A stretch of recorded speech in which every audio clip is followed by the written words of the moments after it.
예, 날씨가 시원한 것 같기도 한데 덥고 후덥지근하고 막 그래요, 그죠? 근데 그런데도 오늘 막 그냥 종로 상가까지 막 부랴부랴 걸었어. 저쪽을 또 그냥 거기서 또 바깥 하려고 하면 시간 걸리니까 청계천을 해서 얼지를 해서 이렇게 걸어오니까 그래도 전에 같으면 땀이 쫄쫄 날 텐데 그래 좀 덜 나더라고요. 기온은 많이 내려가고 있구나. 그래서 오늘 내게 주신 은혜의 선물은 또 뭘까? 우리를 한번 찾아봐야 되죠. 은혜의 선물은 뭘까?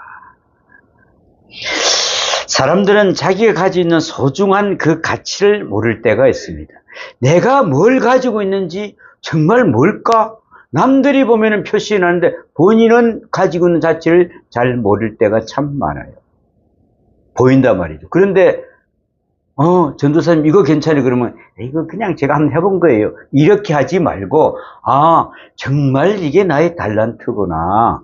이걸 한번 살려봐야 되겠구나. 이렇게 해야 된다는 것입니다. 그래서 남이 가진 것만 좋게 보이고 귀하게 보이고 본인은 불행하다고 느낄 때가 있어요. 나는 이것도 안 돼, 저것도 안 돼 할 때가 있다는 것이죠. 다시 말하면은 사람들의 불행의 대부분이 오해에서 비롯된다는 말입니다. 오해. 옛날에 내려온 이야기가 하나 있어서 내가 잠깐 또 한번 사입을 해봤습니다. 결혼한 지 몇 년 된 어느 그 부부가 있었는데 남편이 갑자기 영 자기 아내 보기가 싫어지기 시작했습니다. 아무리 봐도 믿게 생겼고 구질구질하게 해주고 하루는 아내를 불러놓고 당신 친정으로 가라고 그랬어요. 옛날에는 그러면 친정 가라 그러면 이혼하는 거예요. 그냥 친정 가라고 그래서 요즘 같으면 큰일 나겠죠. 네 자산 내 자산 어떻고 네가 어떻고 별소리 다 할 건데 옛날에는 그렇게 했습니다. 또한 그 부인이 너무 착해서 아무 소리도 못하고 짐을 쌌습니다.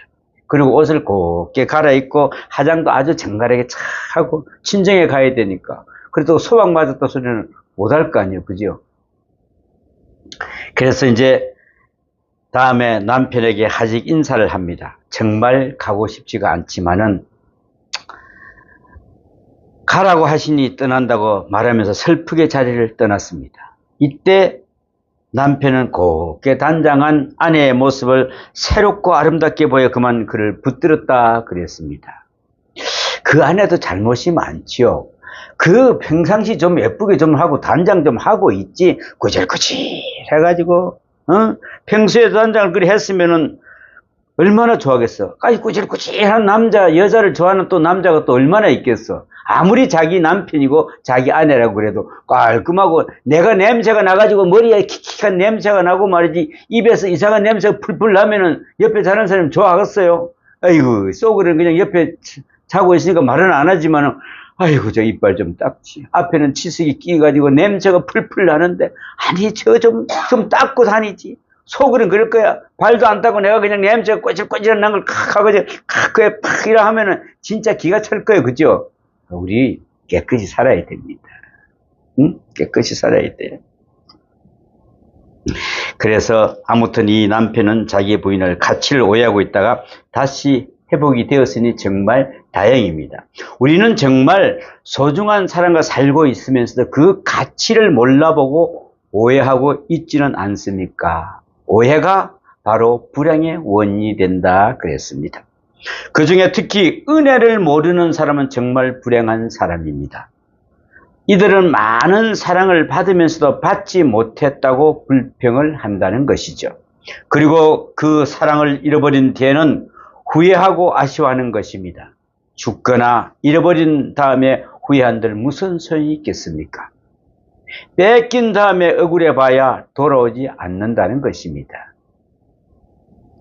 그러므로 내가 가진 것, 받은 것, 되어진 것 등 내 곁에 한 모든 것이 소중한 것임을 우리는 바로 알아야 됩니다. 또한 고독한 사람은 불행합니다. 불행한 것 중에 가장 불행한 요소가 바로 고독입니다. 왜 고독입니까? 왜 고독일까요? 고독은 바로 착각입니다. 착각. 사람은 세상에 태어날 때부터 많은 사람들 신세를 지며 태어나고 많은 사람들과의 관계 속에서 살다가 죽은 다음에도 많은 사람들의 신세를 져야 땅에 묻히거나 화장터에 갈 수가 있습니다. 혼자서 쩌벅쩌벅 걸어가서 나 좀 태워주시오 하는 사람 봤어요? 내 시체 여기 갖다 놓으니까 태워가지고 뽀사서 이렇게 흩어주시오, 이렇게 용기에 담아주시오 하는 사람 봤어요? 다 신세지는 것입니다. 혼자서 자립할 수는 없으므로 고독하다고 할 수는 없습니다. 고독은 어디까지나 착각입니다. 그 예로 철없는 자식들은 그들의 아픈 마음을 사랑을 하며 헌신하는 부모들이 엄연히 있음에도 불구하고 고독하며 외롭다고 울고 있습니다. 얼마나 답답한 일입니까? 그래서 불행은 오해이며 불신입니다. 그랬습니다. 그런데 교만한 사람이 고독하답니다. 교만한 사람들이. 왜냐하면은 교만한 마음은 은혜를 알지 못하니까요. 그래서 교만한 사람에게는 선물이 없습니다. 선물을 못 씁니다. 왜 그럴까요? 주어지는 은혜나 선물을 마치 당연한 것으로 여기거나 보상으로 또는 공로로 착각한다는 것이죠. 아, 이거 내가 잘해서 주는 거구나. 내가 지식이 좋아서, 머리가 좋아서 내가 했으니까 받은 거구나. 이렇게 착각을 한다는 것이죠. 또한 선물을 진짜로 주면 이를 뇌물로 생각한다는 것입니다. 부담스러워하며 근심, 걱정으로 바꾸니 정말 불행한 사람이 아닐 수가 없죠. 은혜의 선물이면 그것으로 만족하고 받아들여 감사하며 얼마나 행복합니까? 그러나 선물을 뜻을 모르는 자는 절망할 수밖에 없고 또 고독할 수밖에 없다 그랬습니다. 오늘 본문에 나오는 사도 바울은 은혜를 아는 자에게 행복했다 그랬습니다. 은혜를 아는 자는 행복합니다. 오늘 여기 왔던 그 나이 많으신 그 목사님이, 여자 목사님이 참 나는 하나님께서 행복한 밥을 가르쳐 주셨어요. 그래요. 그 이분이 왜 행복하다고 그랬을까? 아, 오늘 그 이야기를 쭉 내려놓는데 자기는 처녀로 아이가 셋인 집에 시집을 갔다는 것이지. 그래서 정말 아이들하고 남편의 관계를 딱 새엄마의 관계를 잘라놓고 접근을 못하게 했고 자기는 뭐 하나도 은행 통장 하나도 만들지 못하는 바보로 만들어 놨다는 거지. 그리고 남편이 죽었답니다. 그런데 딸들이 그 있는 것까지 자기한테 이야기를 홀라당 다 팔아버렸다는 거. 목사님, 제가 만약에 그걸 불행으로 생각하면 얼마나 고독하고 힘들겠습니까? 그런데 아, 이것도 나를 행복이구나. 너무나 감사하구나. 동사무소에서 주는 그 얼마도 자기는 얼마인지 모르는데 그래서 이분의 돈 40만 원이니까 아이고 큰 돈이다. 아이고 돈 받았다. 이렇게 고함을 쳤다는 거예요. 그런데 목사님, 저는 그래도 너무 행복해요. 여러분, 우리는 행복을 멀리 가서 찾지 마십시오. 바로 여러분 마음 안에 있습니다. 행복이. 은혜의 선물이면 그것으로 만족하고 받아들여 감사하면 얼마나 행복합니다. 그러나 선물의 뜻을 모르는 자는 절망할 수 없고 고독할 수밖에 없다. 그는 그 모든 것이 근본적으로 은혜라고 생각했습니다. 오직 은혜, 오직 믿음, 이것이 바로 그의 삶의 원천이며 생명의 근원이고 또 믿음의 근본이며 행복의 뿌리였습니다. 이것은 성경적 진리요 원칙입니다. 모든 것을 선물로 은혜로 받아들였습니다. 그리고 사랑을 담은 상징으로 소화했습니다. 마귀가 낳은 것은 의심과 교만이지만 모든 것을 은혜로 받아들인 자는 그 마음속에 믿음과 뭐가 있을까요? 겸손이 있습니다. 불신과 교만이 있는 곳에는 항상 불안과 저주와 원망이 가득 차서 불행해질 수밖에 없습니다. 그래서 사도 바울은 믿음 자체가 은혜라고 말한 것입니다. 사실입니다. 믿지 않겠다는 사람에게는 어찌할 방법이 없지 않습니까? 안 믿어진다는데 어찌할 방법이 있겠습니까? 에베소서 2장 8절에 보면은 너희는 그 은혜에 의해 믿음으로 말미암아 구원을 받았으니 이것은 너희에게 난 것이 아니요 하나님의 선물이라 그랬습니다. 은혜가 바로 하나님의 선물이랍니다. 얼마나 감사합니까? 그죠? 이 선물을 받았는데 우리는 안 받은 것처럼 착각을 하고 있어요. 여러분 선물 많이들 받으셨죠? 아멘. 믿음은 선물이라고 말씀하지 않습니까? 믿어지는 그 마음 자체는 틀림없는 선물입니다. 그러므로 믿음과 겸손보다는 더 큰 은혜는 없습니다. 믿음과 겸손을 가진 자는 모든 것이 선물이요 모든 것이 감사한 것으로 받아지는 것입니다. 오늘 본문에서 사도 바울은 세 가지의 은혜의 선물을 이야기하고 있습니다. 물론 이것들은 자기 공로나 노력이나 결단이나 의지가 아니라 전적으로 하나님이 주신 은혜의 선물이라고 감사하고 있다는 것입니다. 첫째, 선물을 알게 하신 것입니다. 하나님을 알게 하시고 그 은혜를 알게 하시고 깨닫게 하신 계시의 영에 대해서 감사하고 있습니다. 그랬습니다. 사실 안다는 것보다 중요한 것이 무엇입니까? 행복이란 소유의 문제가 아니라 아는 문제요 깨달음의 문제입니다. 아무리 알게 하려고 애를 써도 알지 아니하기로 작정한듯 안 되는 사람이 있습니다. 끝까지 모르고 가는 사람이 많습니다. 그렇다면은 알게 해주신 그 인연은 얼마나 감사합니까? 진리는 감춰진 자에게는 영원히 감춰진 것이요 멸망을 받는 자에게는 영원히 비밀입니다. 그런데 이 귀한 것을 내게는 눈을 뜨게 하시고 길을 열게 하신다 그랬습니다. 그래서 마음의 문을 열게 하시고 깨닫게 하시니 어찌 감사할 수가 아니겠습니까? 라고 이야기합니다. 여러분 내 눈을 뜨게 해주시고 나의 마음의 문을 열게 해주시고 이 모든 걸 깨닫게 해주신 그 은혜를 우리는 입으시기 바랍니다. 그래서 계시의 영을 주셔서 그리스도의 신비, 십자가의 신비, 그 능력을, 그 지혜를 우리들에게는 알게 하셨습니다. 저는 목사로서 설교를 하고 강의를 합니다. 이상하게도 받아들이는 사람은 반응은 각각 다릅니다. 특히 제가 학생들의 경우를 보면은 전에 그 시험지를 꼭 같이 공부를 했는데 시험지를 나눠줬는데 꼭 같은 강의를 듣고도 서로 답을 왜 그리 다르게 썼는지 왜 그럴까요? 어떤 학생은 가른처럼 모범 답안을 잘 썼습니다만 정확하게 썼는가 하면 어떤 학생은 그 시간에 무엇을 했는지 엉뚱한 답을 쓰고 있었습니다. 이 설교 시간도 마찬가지예요. 우리가 어떤 성도는 은혜를 듬뿍 받고 기뻐하면서 이 말씀을 전도하며 간증할 분이 계시는가 하면 어떤 성도는 졸고 있습니다. 꾸벅꾸벅 아무리 좋은 말씀이 선포되더라도 졸음이 옵니다.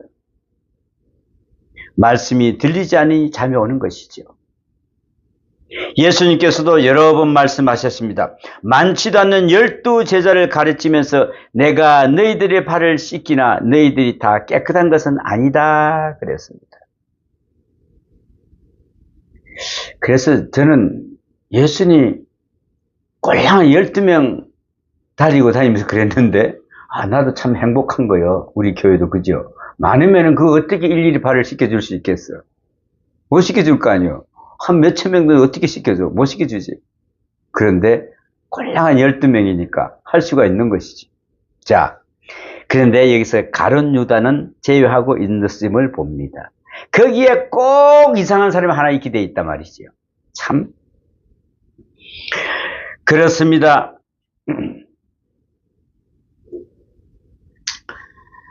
깨달아지고 믿어지는 것은 확실한 은혜의 선물입니다. 깨달아집니까? 하나님 말씀이 깨달아져야 돼요. 하나님 말씀이 정말 꿀보다도 단맛이 나야 됩니다. 사도 바울은 한때는 몰라서 교회를 핍박했습니다. 또 스데반을 죽였습니다. 몰랐기 때문에 다메섹까지 달려갔습니다. 그러나 하나님께서는 그의 마음을 여시고 깨닫게 하시며 그리스도를 알게 하셨기에 그는 감사하며 귀한 선물을 받았습니다. 예수 믿는 사람을 죽이려고 찾아간 그 사도 사울, 그 사람을 하나님께서는 오직 예수 복음을 전하는 도구로 완전히 바꿔놓았던 것을 알 수가 있습니다. 우리는 사울이 변하여 바울이 된 것처럼 우리의 모습이 이렇게 180도가 달라져야 됩니다. 달라져야 돼요. 어느 부부가 아이가 없어서 갓난 아기를 데려다가 양자로 삼고 잘 키웠습니다. 그런데 그는 어느덧 여대생이 돼서 남부를 것 없이 행복한 딸로 부모님의 사랑을 듬뿍 받고 지냈습니다. 그러던 어느 날 우연히 자기가 고아라는 사실과 부모들이 친부모가 아니라는 것을 알았습니다. 그는 큰 충격을 받고 부모들에게 반항하기 시작합니다. 자기 자식도 아닌데 애지중지 키워준 것은 윗선이라고 폭언까지 하면서 가치를 해버렸습니다. 당신들은 나를 윗선자로 만들었다. 야, 여러분 이때 이 심정은 어떡할까요? 어머니는 너무 마음이 아파서 어떻게 하면 자기들의 사랑을 딸에게 바로 전할 수 있을까 하고 고민을 했습니다. 그래서 어머니는 사방에 수소문하여 딸을 거처를 알아내야 찾아가 보니까 딸은 얻고 방하는 어지러운 물건들이 그냥 그 방탕한 모습 그대로 대변하고 있었습니다. 술병과 그 다음에 담배, 소지품들이 난잡하게 흩어져 있어서 어머니의 마음 몹시 괴로웠습니다. 그는 방을 깨끗이 청소한 다음에 냉장고에 먹을 것을 가득 채워놓고 편지 한 장을 딱 써놓고 남긴 다음에 집으로 돌아왔습니다. 저녁에 귀가한 딸은 방 구석구석에서 어머니의 사랑의 손길을 느꼈으나 강하게 이를 부정하다가 몇 줄의 편지에서 그만 통공을 하고 말았습니다. 그 편지에는 이렇게 써놨습니다. 사랑하는 딸아, 너는 내가 필요하지 않을지 모르나 나는 내가 필요하다. 나는 너를 끝까지 사랑한다. 매일 밤 기다리고 있으니 어서 돌아와다오. 그는 어머니의 사랑을 감동이 되어버렸습니다.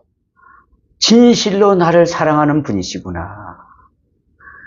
그리고 생각을 다시 하니 낫지도 않은 자기를 이렇게까지 사랑하는 그 사랑은 보통 부모가 자식을 사랑하는 사람보다 더 큰 사랑이다 이렇게 깨닫게 됩니다. 그는 크게 뉘우치고 돌아와서 이제 완전한 효녀가 되었다고 합니다. 여러분, 깨닫고 보면은 내가 부족하기에 사랑을 더 많이 받았고 내가 죄인이기에 사랑을 더 많이 받은 것 아닙니까? 그렇죠? 사도 바울도 자기는 사람보다 가장 못된 사람이구나. 구원을 받았으나 남보다 더 많은 사랑을 받을 것이라고 고백하면서 이 사실을 알게 하신 하나님께 감사하고 있습니다. 여러분, 우리는 얼마나 하나님께 감사하고 있습니까? 둘째로 바울은 선물을 받되 일하게 하시는 즉 일꾼이 되게 하셨음에 감사하고 있습니다. 다시 말하면은 일을 선물로 받았다는 말입니다. 우리도 내게 주신 은혜를 따라서 하나님의 일꾼이 되었음을 감사해야 합니다. 가끔 일하는 것에 대해서 불평하면서 피곤해 죽겠다고 말하는 사람이 있습니다. 피곤해 죽겠다. 우리나라 사람 죽겠다 말 잘하잖아요. 배고파 죽겠다. 우스워 죽겠다. 전부 다 우스워도 죽는데요. 응? 전부 다 죽는다 소리만 해.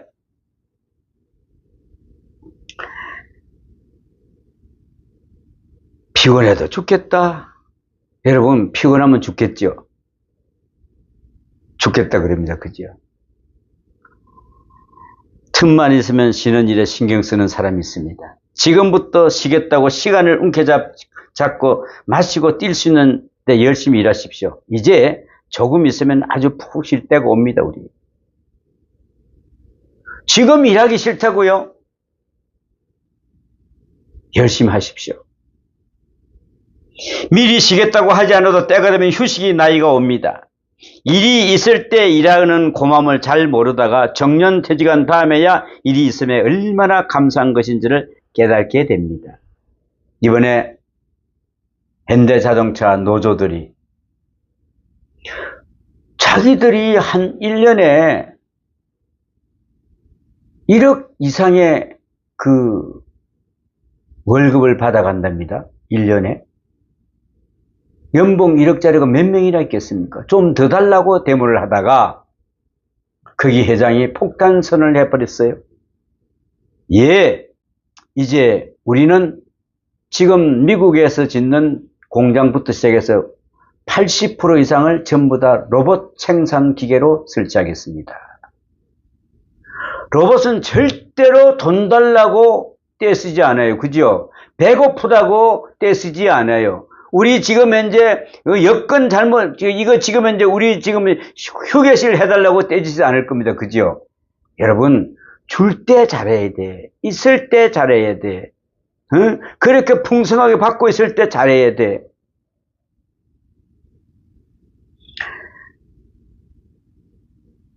또 병들어서 눕게 되면은 일하는 사람들은 그렇게 부를 수가 없습니다. 이 병만 나면 월급 받지 않아도 손이 일하겠다는 생각이 든답니다. 이렇게 잃어버리고 나서 그 가치를 알게 된다 그랬습니다. 일한다는 것 얼마나 고마운 일입니까? 그러므로 높은 자리에 앉은 자리가 너무 가리지 마십시오. 좋은 자리 가리지 마십시오. 그 자체를 귀하게 여겨야 합니다. 사도 바울은 나를 충성되이 여겨 내 직분을 맡기셨다고 자기가 인정받은 것에 감사하고 있습니다. 또한 쓸모있다고 인정해 주시고 능력을 주심에 감사하며 그 새로운 기회를 주셔서 일하게 하심을 감사했습니다. 여러분, 일을 기뻐하는 자는 행복하고 일을 의무로 하는 자는 노예입니다. 비록 자기가 사장이라도 할지라도 그 일을 즐거워하지 하지 않고 마지못해 하면 사장된 그 의무를 무겁게 생각한다면 그는 노예나 다를 바가 없습니다. 노예는 힘들어합니다. 작은 일이라도. 그러나 비록 사람들이 엽신여기는 하찮은 일일지라도 일하게 하신 것에 감사하면서 일하면은 그는 주인입니다. 일은 은혜요, 일 자체가 선물임을 우리는 잊지 말아야 합니다. 셋째, 바울은 핍박과 고난도 선물로 생각했습니다. 말이 안 되는 소리지. 무슨 핍박을 받았는데 무슨 선물이요? 고난을 받는데 무슨 선물이요? 고난을 기뻐하는 것이 바울의 철학입니다. 골로새서 1장 24절에 보니까 나는 이제 너희를 위하여 받는 괴로움을 기뻐하고 그리스도의 남은 고난을 그의 몸된 교회를 내 육체에 채우노라 그랬습니다. 여러분, 고난을 기뻐하고 있습니다. 아, 이 기쁨, 이 은혜 감사하구나. 여러분 한번 일해 보셨습니까? 고난을요 우리가 꼭 옆에서 줍니다. 자기가 꼭 미워한 그 사람을 딱 통해서 또 고난을 줍니다. 이걸 어떻게 확 폭발하게끔 할 그때까지 고난을 줍니다. 우리는 이때 어떻게 하시겠어요? 폭발하시겠습니까? 그것을 감사로 받아들이겠습니까? 그것을 감사로 받아들인 사람은 또 있지 않습니까? 다윗입니다. 그죠? 자기 아들이 쿠데타를 일으켜서 왕을 내쫓았을 때 그 시므이가 가서 그냥 흙을 바르고 그냥 욕을 하고 사울을 그렇게 하더니 네가 저주를 받았다고 벨소리를 다 합니다. 그거 어떻게 참고 있겠어요? 그 대장이 뭐라고 하면 저 말 그대로 요새 같으면 저 지새끼밖에 못한 저 새끼가 저거 그냥 확 그냥 칼로 톡 쳐버릴까 하니까 놔둬라. 저 사람을 통해서 하나님이 나를 저주하는 것이다. 여러분, 우리 이리 들으셔야 돼요. 그게 하나님 음성으로 들어야 우리가 감사하는 것입니다. 그걸 갖다가 저 사람이 나를 갖다 무시해서 처음에 그것 때문에 내가 못난 사람이 되는 거예요. 고난을 기뻐하고 왜 괴로움을 기뻐합니까? 심리적으로 생각해 보면 그는 너무나도 은혜를 많이 받았기에 만에 하나라도 이에 보답하는 길이 그리스도를 위한 희생이라고 믿었는지도 모릅니다. 주시는 은혜를 전적으로 그저 반기로 하려니까 염치가 없어서 조금이나마 보답하고자 하는 기쁨을 누리고 싶었던 것 같습니다. 여러분, 그런 생각을 가져본 적이 있습니까? 무엇인가 그리스도를 위해서 수고를 하고 희생도 해야 천국에 가서 체면이 있지, 이러한 생각을 해보셨어요? 한평생 공짜로 개우 특거리해서 천국에 가면 미안하지 않을까 생각해 보셨습니까? 어떤 방법으로 여러분 천국에 가고 싶습니까? 사도 바울은 그렇게 많은 사랑을 받고 은혜를 받았으니 희생하고 싶던 차에 매를 맞으니 기쁘고 고난을 당하는 그것을 선물로 받은 것입니다, 여러분. 내가 주님 앞에 가서 무슨 말을 어떻게 할지, 내가 어떤 모양으로 서 있을지, 그때 예수 믿는다고 매를 칩니다. 구덩이에 집어넣습니다. 그때 이것을 감사와 기쁨으로 느끼면 됩니다. 그뿐 아니라 그를 고난을 통해서 하나님의 은혜를 알고 있었습니다. 또한 고난을 통해서 겸손해지고 강해지고 순수해지고 진실해지고 어려워지는 것을 알았습니다. 그리고 고난을 통하여 하나님께서 내가 상상할 수 없는 큰 역사를 이루심을 믿었습니다. 그러기에 고난에 대하여 감사할 수밖에 없고 기뻐할 수밖에 없었던 것입니다. 여러분, 고난은 뭐라고요? 축복입니다. 고난은 축복이에요.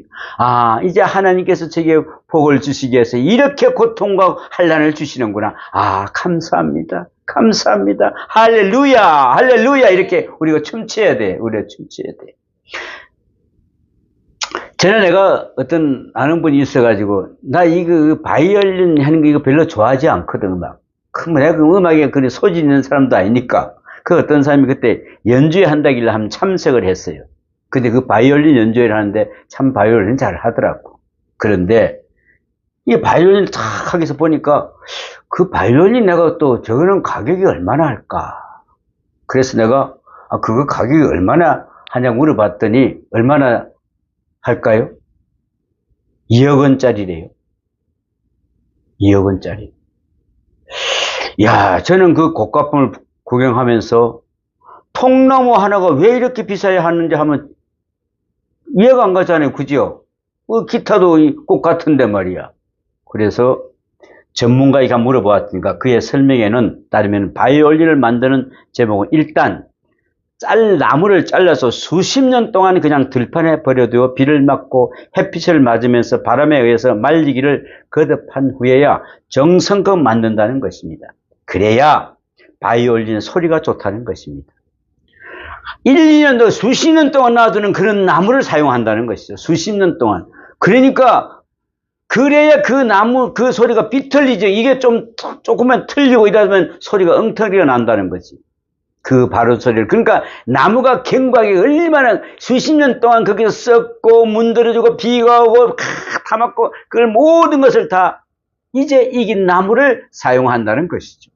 여러분, 우리의 고난을 주는 것이 하나님께서 이걸 만들기 위해서 이렇게 정말 고가의 고질의 우리의 성도를 만들기 위해서 하신 하나님의 작품입니다. 가진 고난과 희생을 통해서만 소리가 좋습니다. 이것을 알기 때문에 사도 바울은 고맙게 받아들인 것입니다. 아니, 고난을 통한 영광을 알고 있었기 때문에 그렇습니다. 1808년 비엔나에서 대작 천지창조가 연주된 적이 있었습니다. 천지창조를 누가 하셨죠? 그곳에는 작곡가 하이든도 물론 참석을 했습니다. 그러나 그 당시 그는 몹시 늙고 병들어서 자기가 의자를 끌어당길 힘조차 없었다고 합니다. 연주가 끝난 다음 감격한 청년들은 모두 기립하여 하이튼에게 박수갈채를 보냈답니다. 하루를 하는데 하이튼은 그 갈채를 감당할 수 없다는 자세로 일어서면서 큰 소리로 이야기했습니다. 아닙니다. 아닙니다. 이 작품은 내 것이 아닙니다. 위에 계신 하나님께서 온 것입니다. 오직 은혜로 된 것이지 내 작품이 아닙니다. 라고 외치면서 의자에 앉다가 실수하여 뒤로 넘어지고 기절하고 말았습니다. 그러나 결국 이 말이 하이든의 마지막 말이 된 것입니다. 하나님 것입니다. 천지창조 들어보셨습니까? 참 웅장합니다. 야, 그래, 이런 작품을 남겼구나. 이것을 내가 한 게 아니라 하나님이 주신 작품이라고. 이것은 내 것이 아닙니다. 오직 하나님의 은혜입니다. 바로 여기에 하나님의 은혜가 있고 감사가 있고 행복이 있습니다, 여러분. 다시 말씀드리지만 모든 것을 음으로 생각하는 사람은 참으로 불행한 사람입니다. 모든 것을 보수와 대가로 여기는 사람은 곧 실망과 시리에 빠집니다. 모든 것을 은혜와 선물로 생각하는 사람에게만 진정한 행복과 영광이 있습니다. 내게 주신 하나님의 은혜를 따라서 내가 일꾼이 되었노라 그랬습니다. 이 감격, 이 은혜에 살아가야 할 것입니다. 은혜는 창조적이요, 선물은 생산적입니다. 이 귀한 은혜가 우리 모두에게 함께 하시기를 축원합니다. 기도합니다. 아버지 하나님, 내게 주신 은혜에 따라 내가 일꾼이 되었노라고 고백하는 사도 바울. 오늘도 우리가 하이든의 그 박수갈채를 받는 것이 아니라 아닙니다. 아닙니다. 이 작품은 내 것이 아니라 하늘에 계신 하나님께로 온 것이라고 이렇게 하나님께 모든 것을 내보내는 하이든처럼 우리에게 주신 모든 것도 하나님이 주신 거라고 감사와 기쁨으로 받아들이는 삶이 되게 도와주시옵소서. 우리 성도들, 자녀들 지켜주시옵소서. 가정을 지켜주시옵소서. 주님 은혜 가운데서 모든 것을 하나님이 함께 하시고 고통과 환난과 고난 속에서도 감사와 찬송이 넘치는 복된 자들로 세워주시옵소서. 이 모든 말씀 우리 주 예수님 이름으로 기도하옵나이다.